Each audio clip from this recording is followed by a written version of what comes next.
Iran America போர் முடிவுக்கு வருகிறது. 24 மணி நேரத்தில் பாகிஸ்தான் பிரதமர் முக்கிய அறிவிப்பு. அமெரிக்கா மற்றும் ஈரான் இடையிலான அமைதி ஒப்பந்தம் இறுதிக்கட்டத்தை எட்டியுள்ளதாகவும் அடுத்த 24 மணி நேரத்தில் ஒப்பந்தம் கையெழுத்தாகும் வாய்ப்பு இருப்பதாகவும் பாகிஸ்தான் பிரதமர் ஷெபாஸ் ஷெரீப் தெரிவித்துள்ளார். அமெரிக்கா, ஈரான் மற்றும் இஸ்ரேல் இடையிலான பதற்றம் கடந்த சில மாதங்களாக நீடித்து வரும் நிலையில் இருதரப்பிற்கும் இடையே நடைபெற்ற தொடர் பேச்சுவார்த்தைகள் தற்போது முக்கிய கட்டத்தை எட்டியுள்ளதாக கூறப்படுகிறது. ஈரான், அமெரிக்கா இடையே விரைவில் இறுதி ஒப்பந்தம் ஏற்படும் என்று அமெரிக்க அதிபர் ட்ரம்ப் கூறிய நிலையில் இதனை உறுதிப்படுத்தும் விதமாக பாகிஸ்தான் பிரதமரின் கருத்து அமைந்துள்ளது. அதே நேரத்தில் 24 மணி நேரத்திற்குள் எந்த ஒப்பந்தமும் கையெழுத்து ஆகாது என்று ஈரான் மாறுபட்ட தகவலையும் தெரிவித்துள்ளது. ஈரான் அமெரிக்கா போரால் வளைகுடா பிராந்தியத்தில் கடந்த 3 மாதங்களுக்கும் மேலாக பதற்றமான சூழல் நிலவி வருகிறது. போரை முடிவுக்கு கொண்டுவர பாகிஸ்தான் மத்தியஸ்தம் செய்தது. இதன் விளைவாக அமைதி பேச்சுவார்த்தை நடைபெற்றது. எனினும் இந்த பேச்சுவார்த்தையில் உடன்பாடு எட்டப்படாமல் தொடர்ந்து இழுபறி நீடித்துக் கொண்டே வருகிறது. பேச்சுவார்த்தைக்கு இடையே தற்காலிக போர் நிறுத்தம் ஏற்பட்டது. ஆனால் இதனை மீறி அவ்வப்போது தாக்குதல் நடத்தப்படுவது தொடர்கதையாக இருந்து வருகிறது.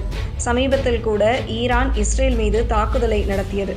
இதனால் பதிலுக்கு இஸ்ரேலும் ஈரான் மீது பதில் தாக்குதல் நடத்தியது. இதேபோன்று ஹார்முஸ் ஜலசந்தியில் அமெரிக்க ஹெலிகாப்டர் சுட்டு வீழ்த்தப்பட்ட சம்பவத்தில் ஈரான் தான் தாக்குதல் நடத்தியதாக அந்த நாடு மீது அமெரிக்கா தாக்குதல் நடத்தியது. இதனால் தொடர்ந்து மத்திய கிழக்கு நாடுகளில் போர் பதற்றம் நீடித்து வந்தது.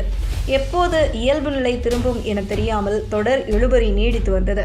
இந்த நிலையில் பாகிஸ்தான் பிரதமர் ஷெபாஸ் ஷெரீப் அடுத்த 24 மணி நேரத்தில் ஒப்பந்தம் இறுதி செய்யப்படும் என கூறியுள்ளார். இதுகுறித்து சமூக வலைதளத்தில் பதிவிட்டுள்ள பாகிஸ்தான் பிரதமர் ஷெபாஸ் ஷெரீப், அமைதி ஒப்பந்தத்தை எட்டுவதற்கு இதுவரை இல்லாத அளவுக்கு நெருக்கமாக வந்துள்ளோம். அடுத்த 24 மணி நேரத்தில் ஒப்பந்தம் இறுதி செய்யப்படும் என்று எதிர்பார்க்கப்படுகிறது என்று தெரிவித்துள்ளார்.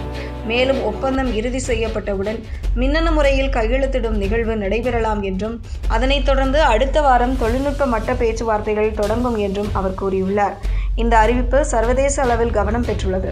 காரணம், அமெரிக்க அதிபர் டொனால்டு ட்ரம்ப் நாளை தனது 80வது பிறந்த நாளை கொண்டாட உள்ளார்.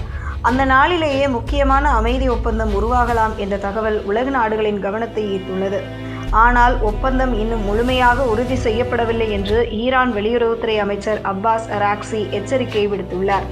அனைத்து விவகாரங்களிலும் முழுமையான உடன்பாடு எட்டப்பட்ட பிறகே ஒப்பந்தம் உறுதியானதாக கருத முடியும் என்று அவர் தெரிவித்துள்ளார்.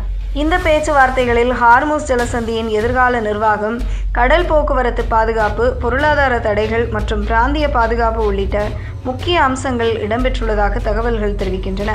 அமெரிக்கா மற்றும் ஈரான் இடையிலான இந்த ஒப்பந்தம் கையெழுத்தானால் மத்திய கிழக்கு பிராந்தியத்தில் நிலவி வரும் பதற்றத்தை குறைப்பதுடன் உலக எண்ணெய் சந்தை மற்றும் சர்வதேச அரசியலிலும் குறிப்பிடத்தக்க தாக்கத்தை ஏற்படுத்தும் என அரசியல் பார்வையாளர்கள் கருதுகின்றனர். அடுத்த 24 மணி நேரத்தில் என்ன நடக்கப் போகிறது என்பதை உலக நாடுகள் உற்று கவனித்து வருகின்றன.